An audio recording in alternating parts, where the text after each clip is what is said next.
দুপুর বন্ধুরা, এখন দুপুর 1টা বাজে। আমার রান্না কমপ্লিট। এই যে গ্যাস পরিষ্কার করে নিয়েছি। আমার হাজব্যান্ড খাওয়াচ্ছে আমার ছেলেকে, খাওয়ানোর শেষের দিকেই। তাই ও বলল যে খুব খিদে পেয়েছে, খাবারটা বেড়ে দাও।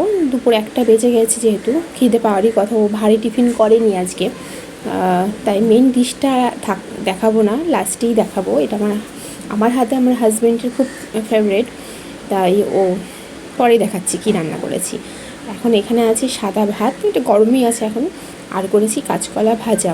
যেহেতু আমার বরের ফেভারিট একটা ডিশ হয়েছে, তাই বেশি সবজি করিনি, কেননা ও সবজি খেতে চায় না। এখানে আছে কালকের কুলের চাটনি না, টক বলা যায়। যারা আমার আগের ভিডিওটা দেখেছো তারাই দেখেছো যে আমি কালকে কুলের টক করেছিলাম। এই যে এখানে ভাত বেড়ে নিয়েছি বরের জন্য, গরম গরম এক থালা ভাত বেড়ে নিয়েছি। পাতে দিয়ে দিলাম কাঁচকলা ভাজা। এবার শো স্টপার আজকে হলো লাল লাল কষা কষা, সবাই বুঝতেই পেরে গেছো, হলো চিকেন। এই যে বেশি ঝোল করিনি, কেননা দুপুরে ভাতের সঙ্গে খাবো, আর যেটুকু থাকবে রাতে রুটির সঙ্গে খাবো। এই হাড়টা দেখে ভেবো না যে মাংসটা খেয়ে আমি হাড়টা রেখে দিয়েছি।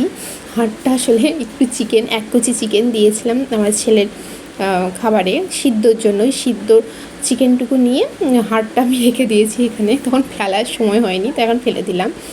আর আমার বর বলে বেশি দুটো মানুষের জন্য বেশি বাসন করে লাভ নেই, তাই জন্য চিকেনটা পাতেই দিয়ে দিলাম। চিকেনটাকে লাল লাল দেখতে লাগলেও আমি কিন্তু একটু ফুড কালার বা কোনো রকমের লঙ্কার গুঁড়ো ব্যবহার করিনি। বাটার দিয়ে আর সাদা তেল দিয়ে ভালো করে পেঁয়াজটাকে একটু ভেজে নিয়েছি লাল লাল করে, আর 2টো টমেটো দিয়েছি মিডিয়াম সাইজে, তাতেই দেখছি বেশ কালারটা ভালো এসেছে। দইও দিইনি, বেশ কষা কষা হয়েছে, মানে দেখে ইয়ামি আমারই লাগছে, কারণ আমি একটু টেস্ট করে দেখেছি, সত্যি আমার ভালোই হয়েছে রান্নাটা। এই হলো আজকের মেনু দুপুরে।